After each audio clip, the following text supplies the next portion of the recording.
ছোটবেলায় আমার গানের প্রতি ভীষণ আগ্রহ ছিল। ময়মনসিংহ শিল্পকলা একাডেমি থেকে আমি ক্লাসিক্যাল শিখছি।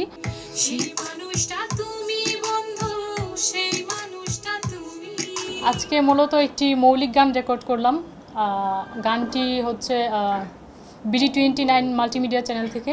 আর গানটি লিখেছেন হচ্ছে জসিমউদ্দিন আকাশ স্যার, আর গেয়েছি আমি, বর্ণালী সরকার আর টুটুল। এমন করে চাই যেন পরজনমে পাই, মনের সাথে মন বাঁধিয়া চলরিয়া যাই। শুরুটা ছোটবেলায় আমার গানের প্রতি ভীষণ আগ্রহ ছিল। ফোনে যখন বাবা মা এরা গান শুনতো তখন আমি শুনতাম, খুব মনোযোগ দিয়ে শুনতাম। তো মা বাবা হুট করেই এটা আমার মধ্যে এই জিনিসটা খেয়াল করলো যে আমি খুব ভালো গাচ্ছি বা আমার গানের প্রতি একটু আকর্ষণ বেশি।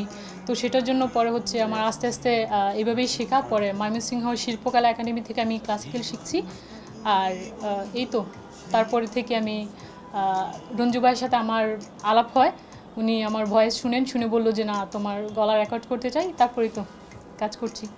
যারে নিহাই ভুবনে স্বপ্ন দেখলাম আমি, সেই মানুষটা তুমি বন্ধু, সেই মানুষটা তুমি। এটা মূলত ক্লাসিক্যাল পর্যায়ে পড়ে। ক্লাসিক্যাল বলতে ক্লাসিক্যালের মধ্যেও অনেক আধুনিক আছে, অনেক রবীন্দ্রসঙ্গীত আছে, নজরুল সঙ্গীত আছে।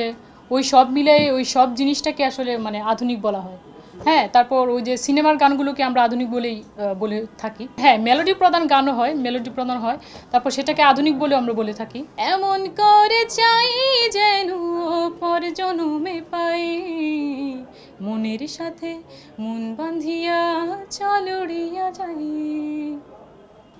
আমার আদর্শ বলতে আমি একজনের নাম বলতে পারবো না। আমার লতা মঙ্গেশকর ম্যাম, তারপর হচ্ছে গীতা দত্ত, তারপর আমাদের বাংলাদেশের মধ্যে আছে হচ্ছে রুনা লায়লা ম্যাম। ওনাদেরকে খুব পছন্দ আমার। ওনাদেরকে আমি খুব দেখি, ওনাদের সম্পর্কে আমি পড়াশোনা করি, ওনাদের গান শুনি। এই তো ওনাদেরকেই শুনি আমার আসলে বড় হওয়া।